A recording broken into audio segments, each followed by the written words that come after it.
ఇప్పుడు ఎంఎన్ శ్రీనివాస్ గారి యొక్క అంశాలు ఈ టాపిక్లో ఏమున్నాయి చెప్దాం.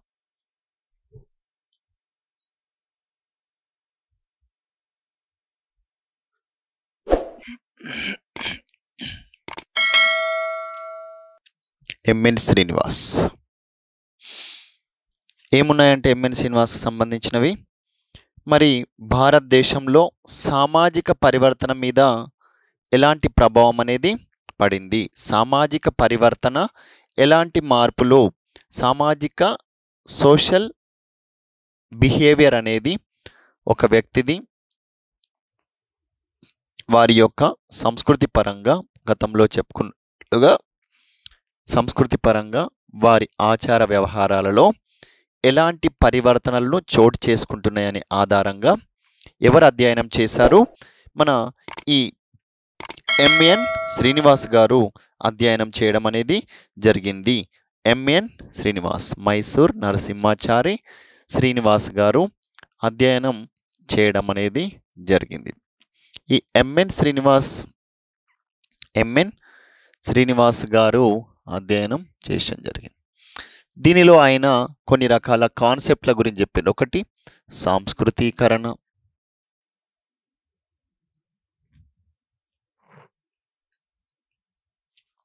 సంస్కృటైజేషన్, రెండవది వచ్చేసి పాశ్చాత్యీకరణ, దీన్నే ద్విసంస్కృతీకరణ అని కూడా అనొచ్చు, ద్విసంస్కృతీకరణ అని కూడా అనొచ్చు.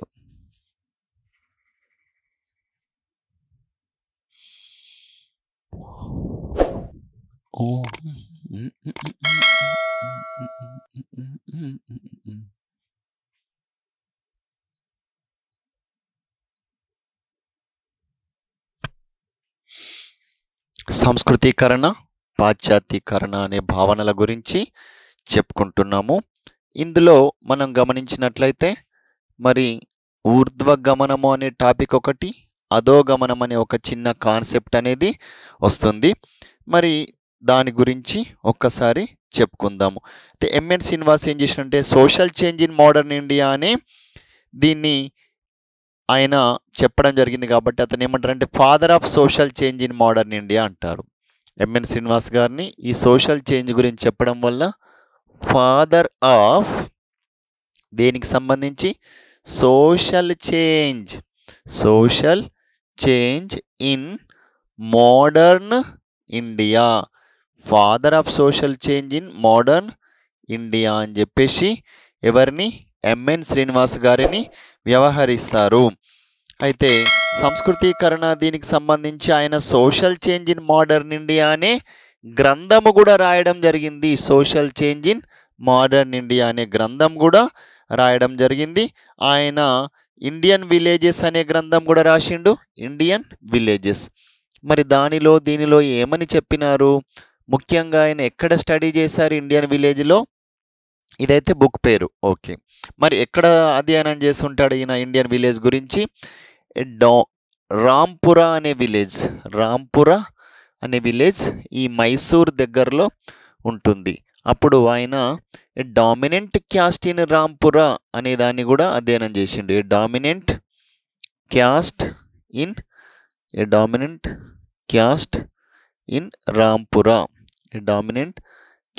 ఇన్ రాంపుర అనేది కూడా ఆయన అధ్యయనం చేయడం అనేది జరిగింది. Dominant caste in Rampura. అయితే సంస్కృతీకరణ పరంగా మరి ఆయన ఏం చెప్పాడని చెప్పేసి ఒక్కసారి చెప్పుకుందాం. సంస్కృతీకరణ అంటే ఏం లేదు, కులం అనేది సంస్కృతీకరణకు గురవుతుంది అంటున్నాం.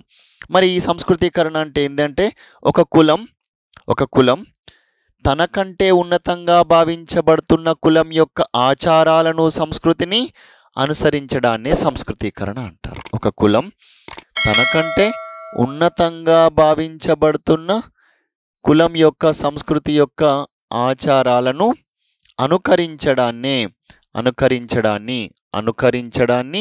ఏమంటున్నామంటే ఇమిటేషన్ అనుకరణను ఏమంటున్నారు, అనుకరణించడాన్ని, దేన్ని, తనకంటే ఉన్నతంగా భావించబడుతున్న కులం యొక్క ఆచారాలను అనుకరించడాన్ని. దీనిలో ఒక నిమ్న కులంగా భావించబడుతున్న వారు ఉన్నత కులంగా భావించబడుతున్న కులాల యొక్క ఆచారాలను అనుకరిస్తే దాన్ని ఏమంటున్నారు, ఊర్ధ్వగమనం అని చెప్పేసి అంటున్నాము. అంటే ఈ కులం వారు వారి యొక్క ఆచార వ్యవహారాలలో మార్పులు తీసుకొని, ఎలాంటి అంటే నాన్ వెజ్ తినడం అనేది మానేస్తే శుచి అశుచి అంటున్నారు కదా అని చెప్పేసి ఇలాంటివి, పరిశుభ్రత అనేది కూడా అంటున్నారు కదా అని చెప్పేసి కర్మకాండలు మరియు సంస్కారాలు, పూజలు, పునస్కారాలు ఇవన్నీ నేర్చుకొని ఉండడాన్ని ఊర్ధ్వగమనం వైపు వెళ్తున్నారని చెప్పేసి. మరి ఈ ఉన్నత కులాలుగా భావించబడుతున్న వారు నిమ్న కులాలలోగా భావించబడుతున్న, నిజంగా ఉన్నత కులం నిమ్న కులం అంటే ఏది లేదు, కానీ అలా భావించబడుతున్నటువంటి ఏదైతే అంశాలు మనకు కనిపిస్తున్నాయో ఈ సొసైటీలో, అలాంటి అంశాల వైపు వీరు మరలం వల్ల ఏమైందంటే పొల్యూషన్ గురయ్యారు, అశుచి అపవిత్రత అంశాలకు గురయ్యారు అని చెప్పేసి. అంటే ఫర్ ఎగ్జాంపుల్ ఇప్పుడు బ్రాహ్మణులు నాన్ వెజ్ తినరు అనుకుంటే, ఇప్పుడు వాళ్ళు తిన్నారు అనుకోండి, దాన్ని ఏమంటున్నారు, అధోగమనముకు చెందినవారు అని చెప్పేసి అంటున్నాము. ఈ విధంగా సంస్కృతీకరణ అనేది ఏమైంది, ఉన్నతంగా అవడము ఊర్ధ్వగమనము, నిమ్నంగా అవడము అధోగమనం అని చెప్పేసి 2 రకాల మనకు కాన్సెప్ట్లు మనకు తెలుగు అకాడమీ బుక్లో క్లియర్గా వీటి గురించి ఇవ్వడం అనేది జరిగింది. సోషల్ చేంజ్ ఇన్ మోడర్న్ ఇండియాలో ముఖ్యంగా మనకు చూసినట్లయితే ఆర్థిక పరమైన గతిశీలత అనేది దీంట్లో కనిపించదు. ఇంపార్టెంట్ ఏంటంటే కేవలం సామాజిక పరమైన, ప్రారంభంలోనే చెప్పుకున్నట్టు ఒక social behavioural changes, social practices change అవుతున్నాయని, ఆర్థికంగా మాత్రం ఆ వ్యక్తి మరి ఇది ఇలాంటి పరివర్తన చెందిన తర్వాత ఆర్థికంగా అభివృద్ధి చెందినాడంటే ఇక్కడ ఆర్థిక పరమైన గతిశీలత లేదు. కానీ ఎలాంటి గతిశీలత ఉన్నది, సంస్కృతిపరమైన గతిశీలత అనేది ఉంది ఇక్కడ. సంస్కృతిపరమైన గతిశీలత అనేది ఉంది. సంస్కృతిపరమైన గతిశీలత మాత్రమే ఉంది. ఆర్థికపరమైన గతిశీలత అనేది లేదు. ఇది చాలా క్లియర్గా గుర్తుంచుకోవాలి.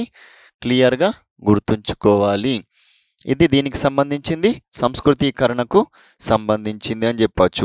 అయితే ఈ సంస్కృతీకరణ అనేది మనం చూసినట్లయితే ఉదాహరణకు మరి కొన్ని రకాల పేర్లు మార్చుకోవడం. ఎగ్జాంపుల్ ఏంటంటే ఇప్పుడు బ్రాహ్మణులు బ్రాహ్మణులు అంటే ఉన్నత వర్ణం వారని చెప్పేసి భావించి ఈ సంస్కృతీకరణలో భాగంగా ఇంకో స్లైడ్లో చెప్దాం. ఏమని, ఇప్పుడు నాయి బ్రాహ్మణులు అని చెప్పేసి పిలువబడుతున్నారు అనుకోండి. ఎగ్జాంపుల్ నాయి బ్రాహ్మణులు అంటే నాయి బ్రాహ్మణులు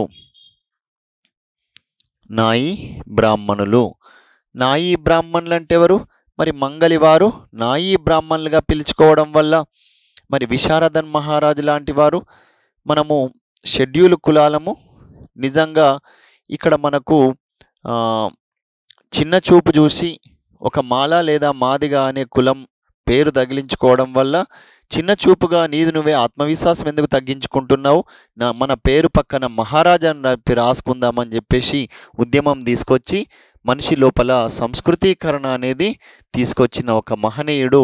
మహారాజుల ఉద్యమం ద్వారా మహారాజ్ అని చెప్పేసి పిలుచుకోవాలి అని చెప్పేసి అన్నారు. భాగ్యరెడ్డి వర్మ కూడా తన పేరు పక్కన రెడ్డి అని పెట్టుకుంటే మరి సోషల్ స్టేటస్ అనేది రెడ్డి అంటే ఏం లేదు, ఒక వ్యక్తికి పక్కన పేరు తగిలించిండ్రు, మరి నేను కూడా తగిలించుకుంటా కదా అని చెప్పేసి ఆయన అన్నాడు. మరి నా యొక్క సోషల్ స్టేటస్ అనేది పెంచుకోవడానికి ఇది ఎవరికో ఒకరికి, ఒక వ్యక్తికో, ఒక మనిషికో, ఒక చిన్న సొసైటీకో పరిమితమైనది కాదు, అందరికీ మనమందరం కూడా ఒకటే అన్న భావన తీసుకురావడానికి కోసం చేసిన కృషిలో భాగంగా మరి సంస్కృతీకరణ వల్ల మనిషి లోపల ఆత్మవిశ్వాసం పెరుగుతుంది. ఒక రకమైన డిస్సాటిస్ఫాక్షన్ నుండి సాటిస్ఫాక్షన్లోకి మనిషి వెళ్తాడు. ఆత్మ సంతృప్తి అనేది కూడా కలుగుతుంది.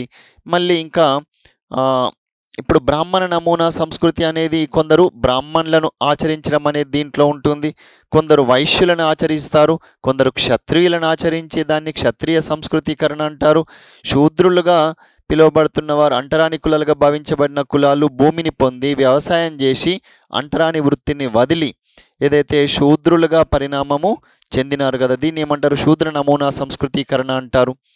మళ్ళీ మనకు వస్తుంది, ప్రభుత్వమే నమస్తే అనే స్కీమ్ తీసుకొచ్చింది. మీరు అంటరాని వారిగా ఎందుకు భావించబడుతున్నారు అని చెప్పేసి అంటే, మీరు ఇలాంటి శుచి అశుచి అపరిశుభ్రత అనే అంశాలలో పనిచేయడం వల్లనే మీరు ఇంత చిన్నగా చూడబడుతున్నారా? అలాంటి పని మరి చేయకండి, అందుకోసం ప్రభుత్వం మీకు ఆల్టర్నేటివ్ పని అనేది కల్పిస్తుంది అని చెప్పేసి ప్రభుత్వమే national action for mechanised sanitation అని చెప్పేసి ఒక స్కీమ్ అనేది తీసుకొచ్చింది. ఆ స్కీమ్ ద్వారా కూడా సంస్కృతీకరణ మార్గం వైపు అని చెప్పవచ్చు. ఆ స్కీమ్ కూడా చూడండి, గవర్నమెంట్ యొక్క స్కీమ్ని కూడా మనం ఈ టాపిక్లోకి కన్వర్ట్ చేసుకొని చదువుకోవాలి. అదే సంస్కృతీకరణ. అయితే మరి